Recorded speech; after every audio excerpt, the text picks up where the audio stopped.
First of all, I want to thank Amy and all those involved with PERK because, this was just an idea a couple of years ago. And Amy and her husband came to the fellowship.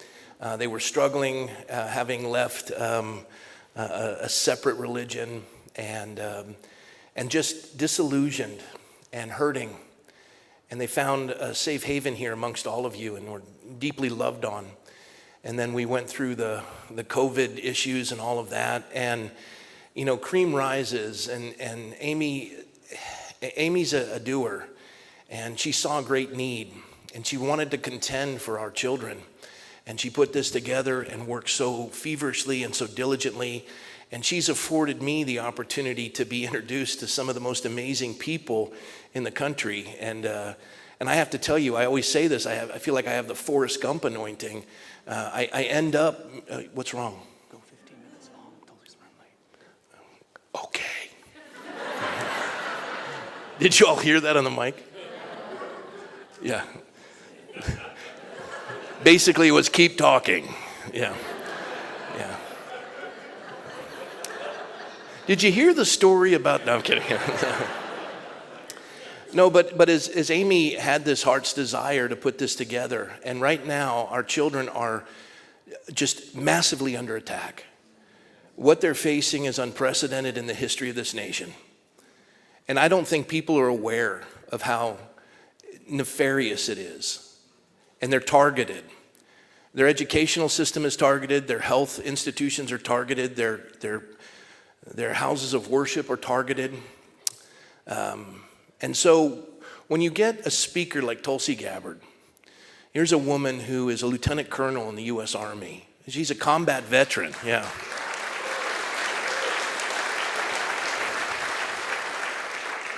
Now, I'm just going to come right out and say it. There's a lot of issues I'm in disagreement with her on. But the thing I'm really in agreement with her on is that she is telling people to get out of the Democratic Party.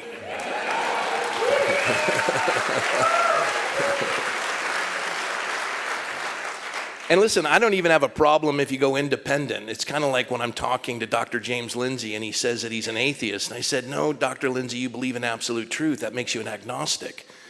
And he said, you're right. And I said, and furthermore, you believe in absolute truth. His name is Jesus. He's getting closer. I think Tulsi's background, I think she was the first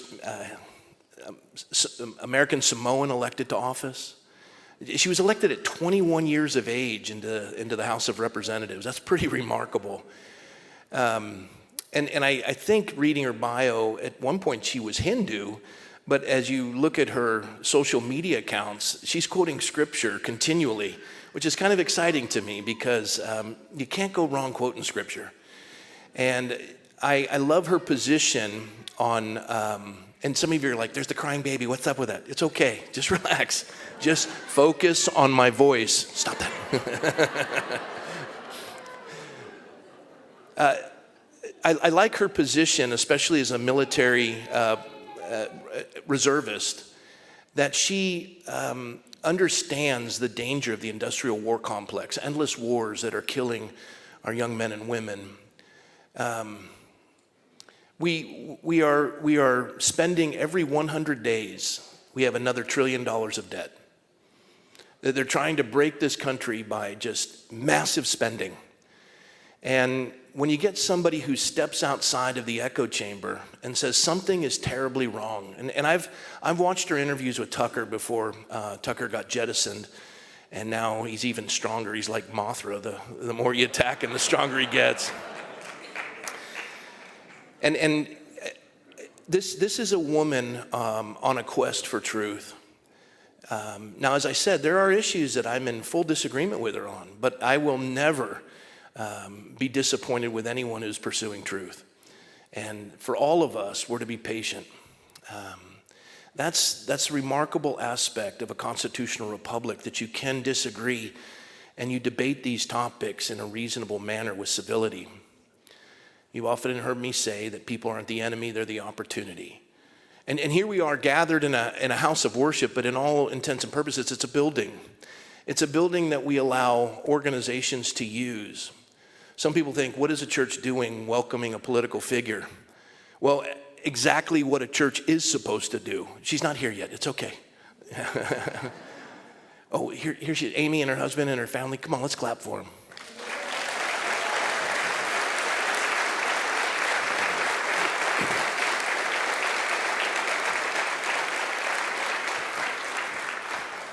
Glad you could make it. Just let me know when you're seated and I'll finish. I'll start over.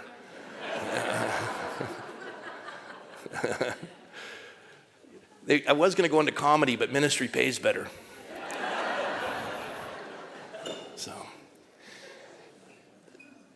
So a church is a place where you're supposed to be able to come and contend for the welfare of your neighbor. The Bible says to love your neighbor as yourself, right? And don't you want good things for your neighbor? If you're a Christian, you better, because that's the great commandment that Jesus quoted. He said to love the Lord your God with all your heart, soul, strength, and mind. Love your neighbor as yourself. And on those two commandments hang all the law of the prophets. That's what we're called to do.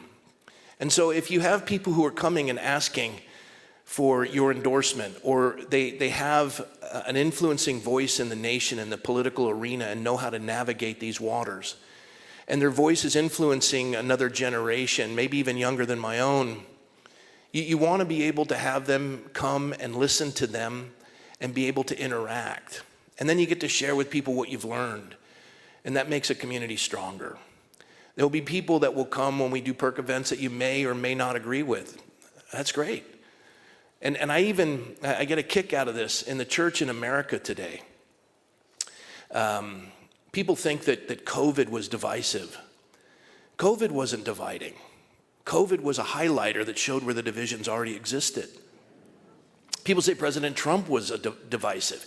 He wasn't divisive. He was a highlighter showing where the division already existed. We were allowed to say, you know what, you're right. They've been hiding behind a cloak, and that's not who they are, and now I can be who I am, and all of a sudden people are looking at issues honestly and contending for it because there's so much at stake right now. I just secured today for June 30th, it's a Sunday. Now, she is from a strong Baptist background. Her name is Megan Basham, and she is an investigative writer for the Daily Wire.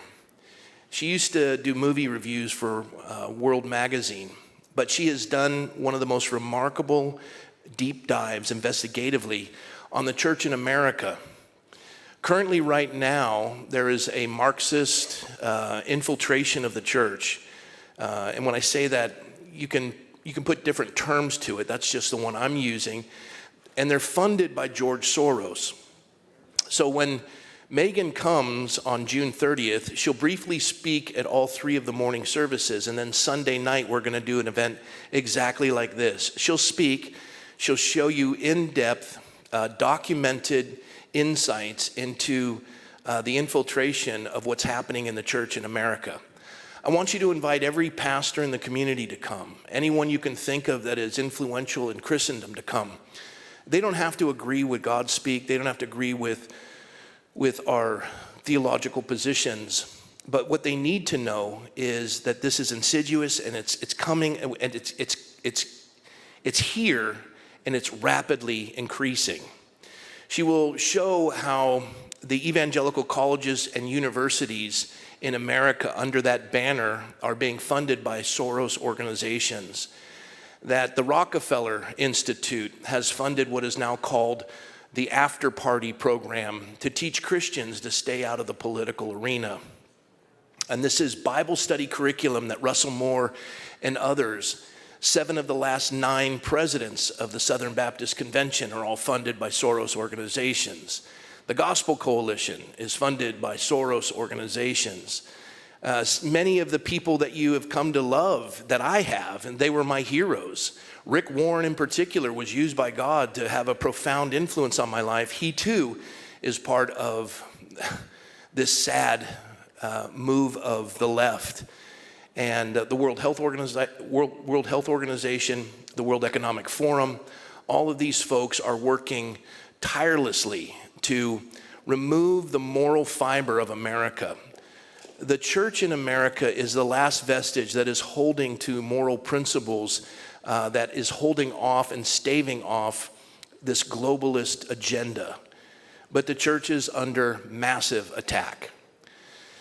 If the shepherds don't wake up, and this is what we're diligently working towards, along with Dr. James Lindsay and Charlie Kirk and so many others, to awaken the church in America to what's occurring. The church in America somehow thinks, as I've said oftentimes, that peace is the absence of conflict. But that's not the case. Peace is the presence of Christ in the midst of the conflict. We're contending for ideas and ideology that will affect generations to come. And what happens when the church has no mooring? And what happens when the church is no longer driving culture? Culture then drives the church. And the church accommodates the culture by changing the meaning of words. The etymology of words is changing. And this is things that you can read in Marxist teachings, that you hear the word equity and you think that's wonderful, and diversity, that's wonderful, and inclusion, that's wonderful. But what we hear is not what they are attempting to accomplish. What they want is a Marxist agenda. And the World Economic Forum is no longer hiding itself. It's got its agenda items of what it seeks to do throughout the entirety of the world. And we're under a massive attack as well, in the sense that our borders, interestingly enough, our borders, President Trump lost Arizona by 10,000 votes. They now have 35,000 illegal aliens in Arizona, and they're going to vote. They're allowed to vote in a federal election, not in local state elections. And trust me, they have been, by other NGOs, non-government organizations, they have been told to vote Democrat. This is the attempt of the secular progressive left, and it's a takeover of the country. If this occurs, religious freedom as we know it will rapidly dissipate and disappear, and the country that you were raised in will no longer exist. This is one of the darkest hours and most challenging hours in the history of our country. People say, I get tired of coming to Godspeak because I hear all this stuff and I get depressed. Good. Good. What I would hope is thank you. And the rest of you are like, no, I'm in agreement with what he said. I'm not climbing. What I would hope is, instead of getting depressed, it would inspire you to make a difference. Would you not be willing to do for the next generation what the generation before you did for you? Now, granted, many of you are going, I wish I wasn't born in a time like this. Why can't it be like it was? Every generation has its challenges. You've been born for such a time as this. This is what you've been called to. Don't cower. Don't be afraid. This is an exciting time. Do you think that the military personnel that were on the beaches of Normandy at 18 and 19 years of age wanted that? They were going to liberate a continent that wasn't their own. They never got to have families. They never got to raise children and marry and raise children and have a career where they retired and get to travel the country in a Winnebago. They never got to do that. And we're thinking that our savings are going to be safe when we're watching hyperinflation, or inflation at least, hitting us in so many ways, and they keep telling us the economy is great. I'm wondering, is anyone believing that? And yet, it's shocking that we're not more concerned. We must be. Now here you are. Look at the room. It's full. And you're here because you're watching a woman who has stepped into the halls of government, raised as a Democrat, standing for principles, having served this country as a combat veteran, and realizing something's not right, and taking on the powers that be, and they came after her and dumped on her with a big pickup truck full of manure. She didn't cower, she changed parties, and now she's traversing the country and doing her best to awaken others from her generation to say, we've got to do something quickly or we're going to lose the greatest nation this world has ever known in its entire history. And you're here tonight to hear from her. You'll be blessed, I'm certain. There will be things you'll disagree with. But as I said earlier, my greatest concern is that the church in America right now And this is for many of you. The church in America is divided. We're divided on many issues. One in particular, you have professing Christians who love the Lord. They love the Lord. They are my brothers and sisters that stand with Hamas more than they stand with Israel. They believe in replacement theology. We're watching riots occur on all of our eastern campuses and others throughout the country. It's not pro-Hamas, it's anti-Israel and anti-Semitism. Now, with that being said, there's even another dimension to it. Israel is the only nation on the face of the earth, with I think the exception of one other, that doesn't extradite its pedophiles. They have the highest abortion rate of Western nations. This is unconscionable to me. They have the highest vaccination rate. And yet if you speak out on that and still stand with Israel, I'm called an anti-Semitic. And what happens is you have secular Jews who are the worst when it comes to anti-Zionism, but they hide under that cloak to say, well, that's anti-Semitic, when many of them, and here's the question, is a Jew by faith or by birth? Or are they Israeli and those by faith are Jews? These are questions that people ponder, and as we watch as many of the conservative right are being attacked as anti-Semitic, asking questions, it's creating division in the nation. And all I can tell you right now, I am pro-Israel. Their sovereign borders were invaded. The Hamas must be held accountable.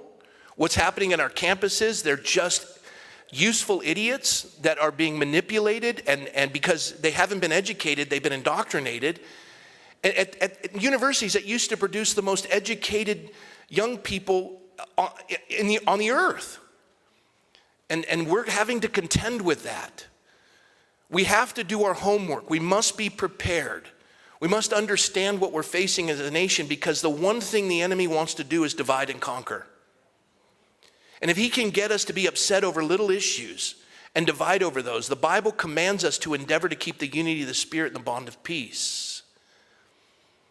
And I would add this, the church itself. We're dividing over eschatology, which is a tertiary issue. It's not even a major issue of the basic tenets of the Christian faith.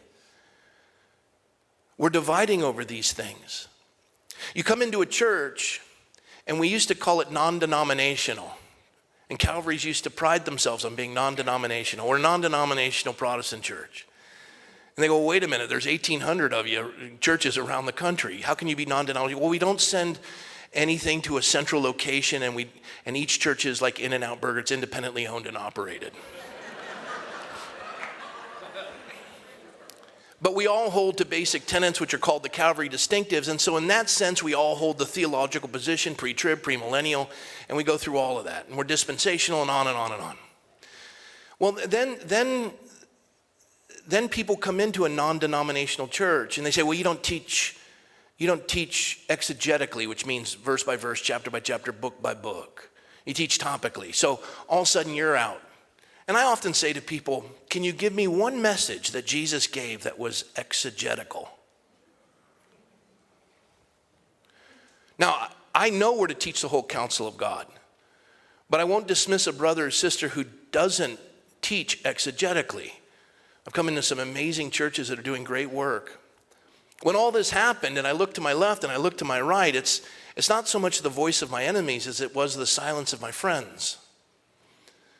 The ones that stood are the ones that I would probably never fellowship with, because I kind of thought their theology was a little whacked.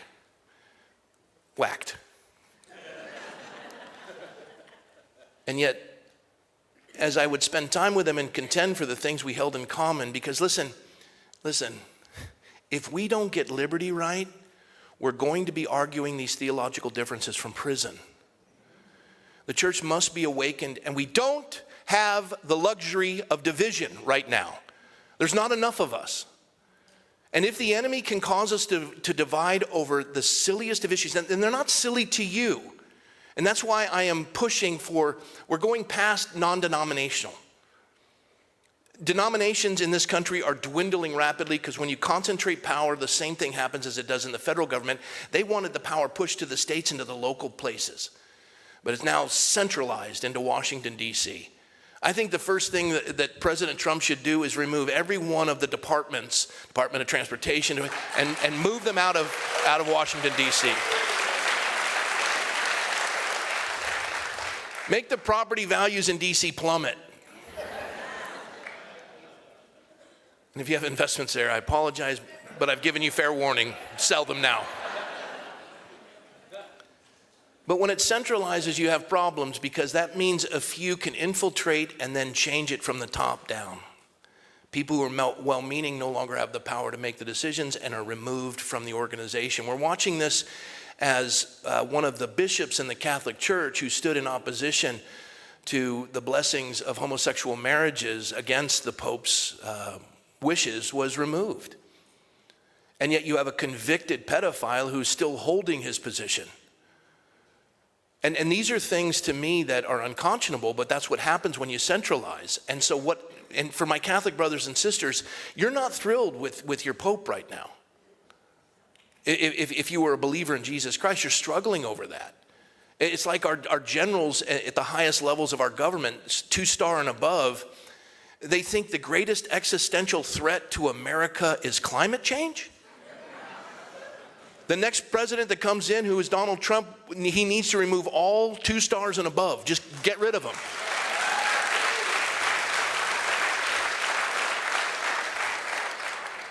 This is so much fun. She's still not here, and I am bloviating.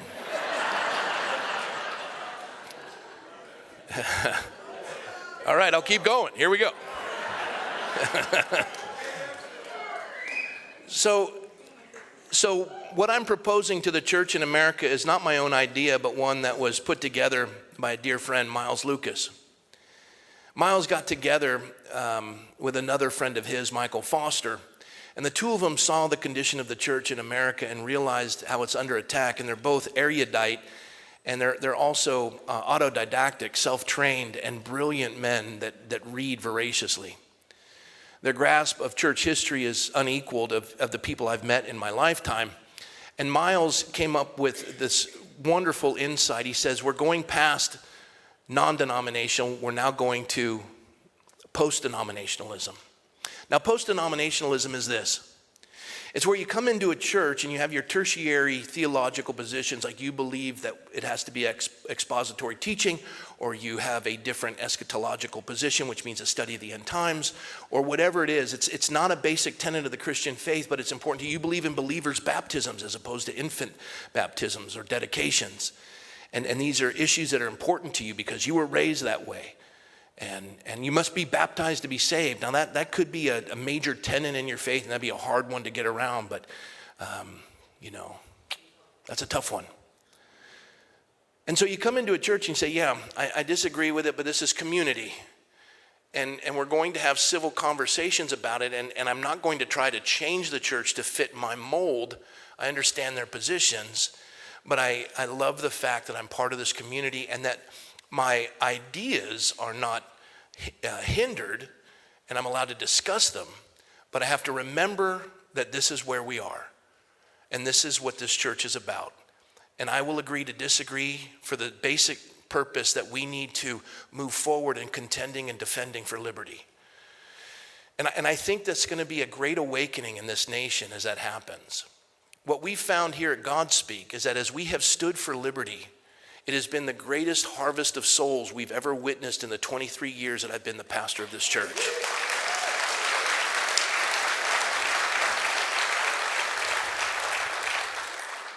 I'm smiling because I'm looking at the person that said this. I'm not going to point her out. But we were in Israel. I had the great privilege of baptizing.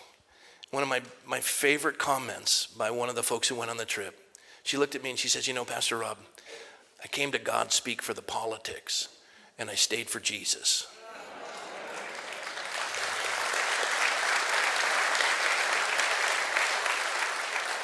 You know why that's so profound? Because you're contending for the welfare of your neighbor. You've heard me say this countless times. Politics is the highest form of community. It combines morality with sociability. We've got to figure out how to get along. We have to. We're selfish creatures. We have to have rules of engagement. As I've said many times before, if God didn't intend us to be in politics, he would have never invented marriage.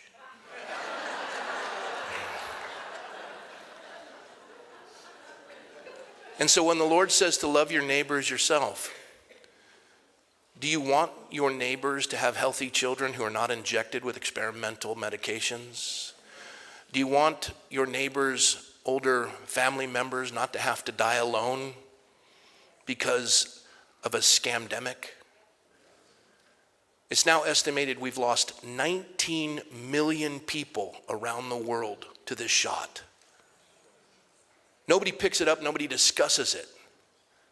We lost 22 million in World War I. This is a catastrophic event. Look at the insurance actuaries.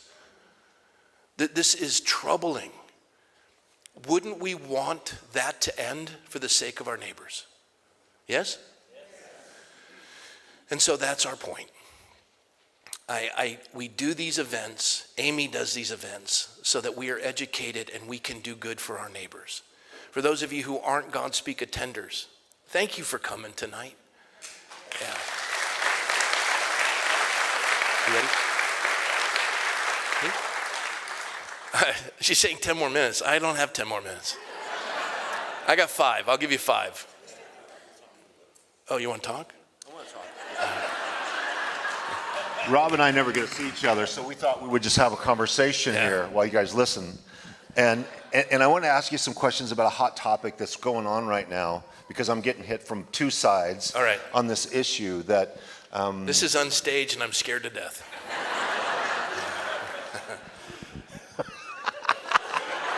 I wear boxers, not briefs. Is that what it was? Sorry.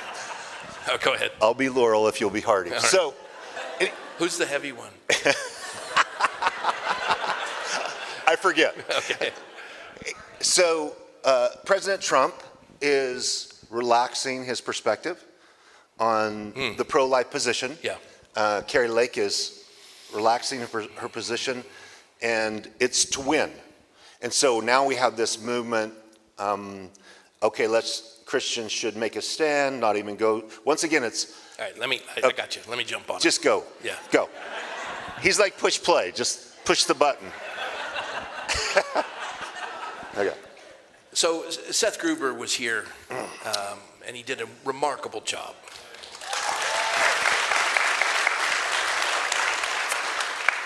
But before he spoke, I took him aside. And I said, your attack on President Trump was poorly focused.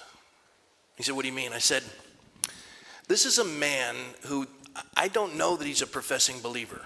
I have a higher judgment for Carrie Lake because she is a believer.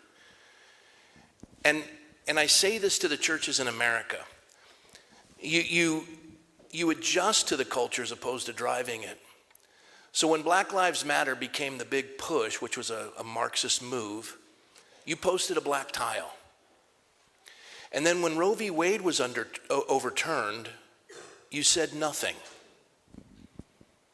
The turnout at the steps of the Supreme Court building with Christians who had been laboring for this was sadly underpopulated.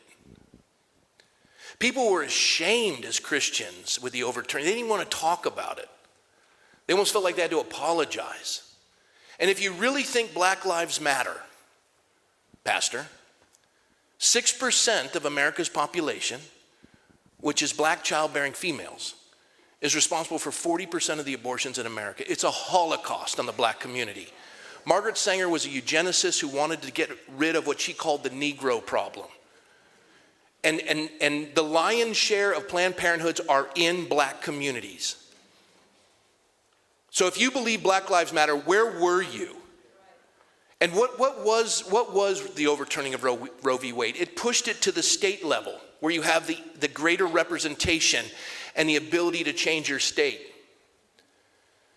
And so President Trump did what Reagan didn't do, did what Bush didn't do, did what every conservative president who said that they were pro-life didn't do.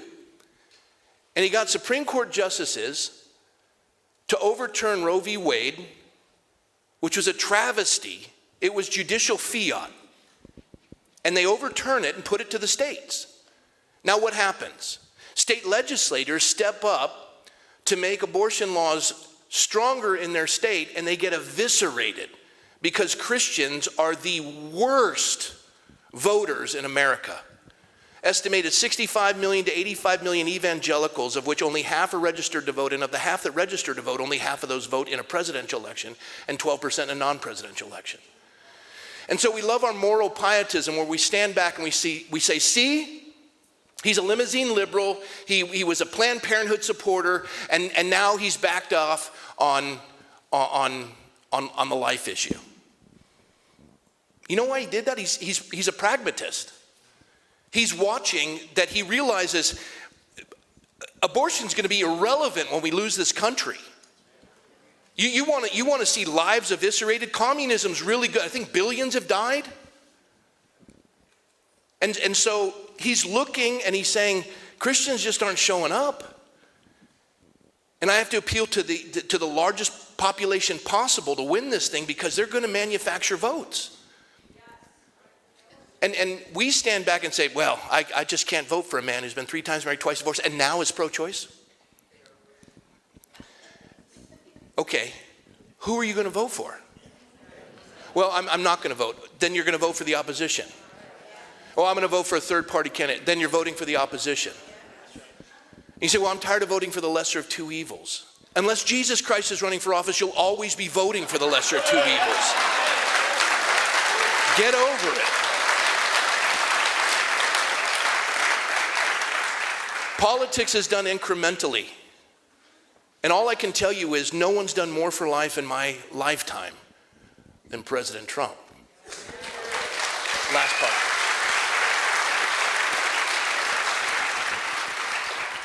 Carrie Lake.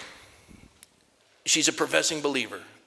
I've had conversations with her. She professes a love for the Lord. I don't question that. But I don't see how any Bible-believing Christian can believe that a child in the womb is fair game for mutilation. Maybe you do. And upon what do you stand when the Bible says you've been fearfully and wonderfully made, knitted together in your mother's womb, where it just looks at the DNA pattern, which looks like a knitting pattern? That Jesus and John the Baptist leapt in the womb, and they were called by name. They were babies. Why aren't they human beings? Why aren't they human beings? A man got 20 years in prison for destroying a turtle egg. You say, well, that wasn't a turtle. It wasn't fully developed.